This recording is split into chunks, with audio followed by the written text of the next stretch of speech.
તમને સારું લાગે તો જ વોટ આપવાનું, બરાબર ને?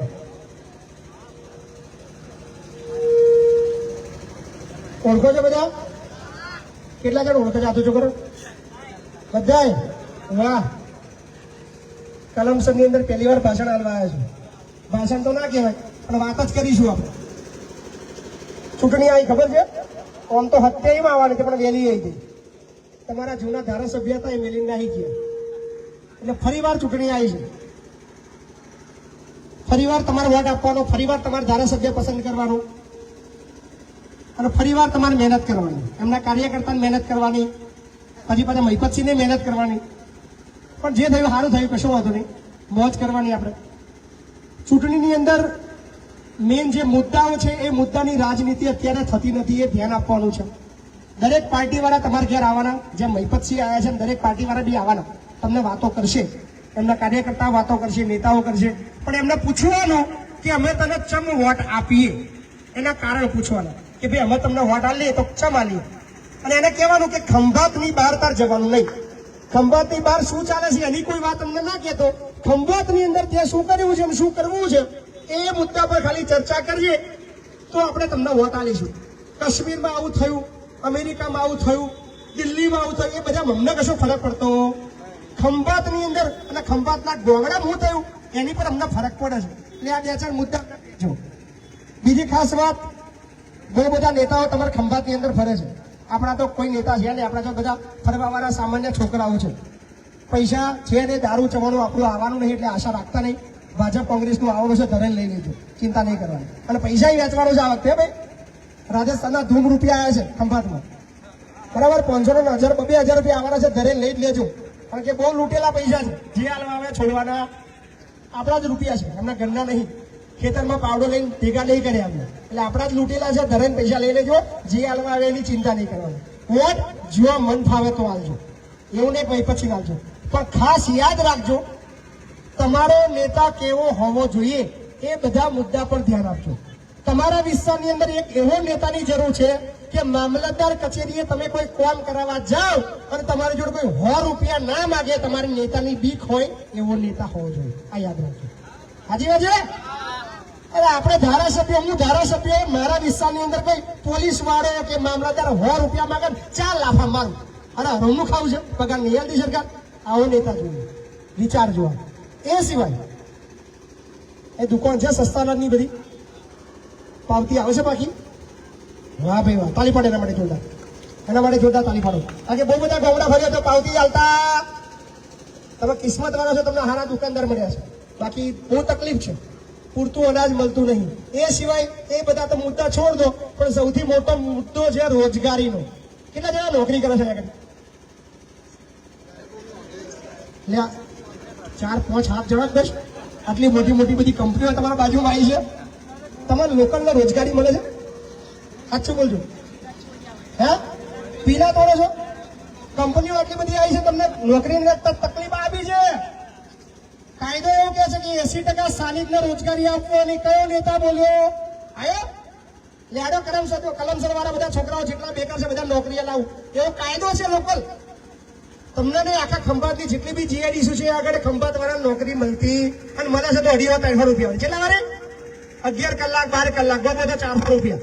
સરકારી રેટે હલાવવાની તેવડ અત્યારના નેતાઓ નહીં. એમને પૂછજો આવતો કે તેવડ છે નહીં હોય, બોલશે જ નહીં. કારણ કે ચૂંટણી લડવા પૈસા જ્યાંથી આવે છે. ભાઈ પછી કોઈ રૂપિયો હાલતું નહીં એટલે આવું 10,000નું ભાડે કર્યું છે ફરે છે, કશું રૂપિયો બીજો છે ખર્ચો કરવાના નહીં. આ પૈસા આપણે જે છે, હું જાહેરમાં બોલી છું, 25 કરોડ રૂપિયાનું અનાથ બાળકોનું ઘર બનાવી રહ્યું છું. ખબર છે તમને બધા? 650 બાળકો પાલવું છું, મહિને 20 લાખનો ખર્ચો. એના માટે મારે બધા બહુ રૂપિયા છે. પણ આવા દારૂ વેચવાન, ચવાડો વેચવાન, પૈસા વેચવાના એવા પૈસા આપણા જોડ. પણ વોટ આલજો, છાતી ઠોકીને બોલું છું, આખી જિંદગી તમને યાદ રહેશે કે કોકના ભાઈડા મોવાના વોટ આલે તો. બાકી વોટ લેવા વાળા, સમજાવવા વાળા આવશે, આપણે કશું સમજાવતા નહીં. અને દિલથી નીકળે તો જ આલજો. લાગતું હોય કે આ કોમ કરે એવો માણસ છે તો જ વોટ આપવાનો, બાકી ભાજપ કોંગ્રેસ વાળા તો છે જ આલ દેજો. આપણે વટથી વોટ માગીશું, ઈમાનદાર નેતા, ભાઈડા છાપ નેતા, ખખડાઈને કોણ કરે એવો નેતા, લડી લે એવો નેતા, તમારું ખોટું ના થવા દે એવો નેતા, તમારું હારું કરે એવો નેતા, ગરીબના ગરીબ વ્યક્તિ માટે લડીને તાકાતથી કોમ કરે એવો નેતા પસંદ કરવો, એક મહીપતસિંહ વોટ આલજો. બાકી તમે આઝાદ છો, તમને જરાક બી પ્રેશર નહીં કે તમારે મહીપતસિંહને જ વોટ આપવાનો. તમે તમારા વોટ માટે સ્વતંત્ર છો. તમારે જ્યાં વોટ આપવો હોય તમને આપવાની છૂટ છે. પણ તમારો વોટ નક્કી કરશે કે ખંભાતને 5 વર્ષ આગળ લઈ જવું છે કે બીજા 5 વર્ષ પાછળ લઈ જવું છે. આ તમારો વોટ નક્કી કરશે. એટલે તમારા વોટની કિંમત એ 500 રૂપિયા કે 1000 રૂપિયા કે ચવારો કે દારૂ ના સમજતા. બીજી ખાસ વસ્તુ કે જેટલા બી આગેવાનો હોય છે મોટા મોટા એમને ખરીદી લેવામાં આવે છે. તમને કોઈ આગેવાન સમજાવવા આવે એટલે સમજી લેવું કે ભાઈ છે ને કવર પહોંચી ગયું છે મોટા નેતાનું. પણ તમારે કોઈની વાતોમાં આવ્યા વગર તમારે જાતે નક્કી કરવાનું કે તમારો વોટ ભાજપને આપવો છે, કોંગ્રેસમાં આપવો છે, મહીપતસિંહમાં આપવો છે કે અથવા બીજા કોઈ અપક્ષમાં ઉભા રહે એમને આપવો છે. તમારે જાતે નક્કી કરવાનું છે. કોઈના કહેવાથી વોટ ના આપતા. તકલીફ એટલે છે કે આપણે બીજાને કહેવાથી વોટ આલીએ છીએ અને પછી 5 વાર બૂમો પાડીએ છીએ કે કામ નહીં થતું, ચોરી થાય. દારૂનો ચવાણો ને આપણો ભાઈ આપણો કોઈક આપણે કહીએ ભાઈ બંધ કરી આપણે ઓનો વોટ આપવાનો, આપણે આ પાર્ટી હારી ફરવાનું ઢીકડું ફરી 5 વાર રડવાનું. કોઈ આગેવાન તમને તકલીફ પડશે કોઈ નહીં આવે. આ લખી રાખજો. તમને બધાને તો જો કે અનુભવ છે એટલે મારે વધારે કહેવાની જરૂર નહીં. પણ આ વખતની ચૂંટણી એ યાદગાર બનાવજો, લોકશાહી રીતે ઉજવજો. દારૂ ચવાણોમાં પૈસામાં કે આગેવાનોની વાતોમાં આગળ વોટ ના આવતા તમને જો યોગ લાગે કે ભાઈ આ જગ્યાએ મારો વોટ જવો જોઈએ એ જ વોટ આપજો તો મજા આવશે અને તમને બી આનંદ આવશે કે ના તમે કોઈની વાતોમાં આવ્યા વગર નહીં, તમે ઈમાનદારીથી લોકશાહીનો ધર્મ, લોકશાહીનું પર્વ ઉજવ્યું છે. એટલે વિશેષ વાત નહીં કરતો, બહુ બધા મુદ્દા છે. ચૂંટણી કેમ લડવાનો છું એ તમને ખબર છે. કાકા કશું કેવું છે? બોલો ને. હા, તમે વાત લેવા માંગો છો ને? કેટલા વર્ષ જોઈએ તમે?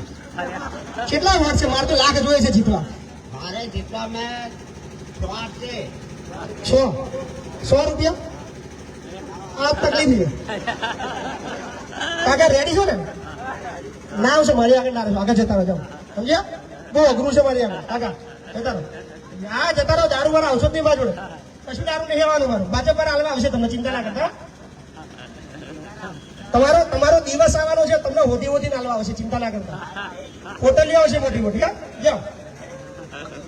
એટલે ભાઈ આ જોઈ લેજો, ભાજપ કોંગ્રેસ વાળા તમારો ગ્રાહક આવ્યો.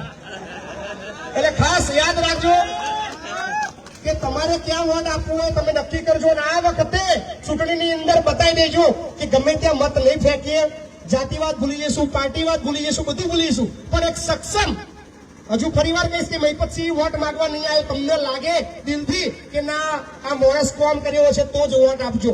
ગમે ત્યાં વોટના ફેંકી ના દેતા. 5 વર્ષની પથારી ફરે છે તમારી, તમારા ગામની, તમારા વિસ્તારની, આખા તાલુકાની, આખા વિધાનસભાની અને ખાસ યુવાનો રડી રહ્યા છે, લોનો માથે છે. 8-10 હજારમાં પૂરું નહીં થતું, તકલીફ બહુ છે. એટલે પ્લીઝ વોટની કિંમત કરજો. તમારો વોટ 1 કરોડ રૂપિયાનો છે. 1 કરોડ રૂપિયાનો તમારો વોટ છે. એની વોટની કિંમત સમજજો. 200-500માં કે દારૂમાં કે પોટલીમાં ચવાણોમાં કે ખાલી પેલોને ખોટું લાગશે અને પેલાને ખોટું લાગશે એની અંદર વોટ ના નાખતા. એટલે વિશેષ નહીં કહું, ફરીવાર ચોક્કસ આવીશ. અત્યારે બધા માહોલ હતો એટલે મારે બોલવાની ઈચ્છા થઈ, પણ એક સભા આપણે કલમસરમાં ચોક્કસ કરીશું. અને છતાં બી કોઈ વિકાસશીલ પુરુષ અહીં ઉભો હોય, એની ઈચ્છા હોય કે મહીપતસિંહ બણગા ના ફૂટતા, બહુ બધો વિકાસ છે ને બધું અહીં પરફેક્ટ છે, યુવાનોને રોજગારી મળે છે, પૂરું પગાર મળે છે, ફલાણું ટીકડું, તો ચર્ચા કરે મને કશો વાંધો, ખુલ્લું મેદાન છે, હાલીશું મને, અમે હોભરીશું અને અમે એમના જોડે બરાબર. એટલે ખાસ તમામ યુવાનોને અપીલ કરું છું કે લોકોને કહેજો કે સક્ષમ નેતાને પસંદ કરે. બરાબર ને? ખૂબ ખૂબ આભાર. તમે બધા એ બધા મોટી સંખ્યાની અંદર હાજર રહ્યા એ બદલ બધાનો બહુ બધો આભાર અને ફરી મળતા રહીશું, બહુ જલ્દી મળીશું. Thank you.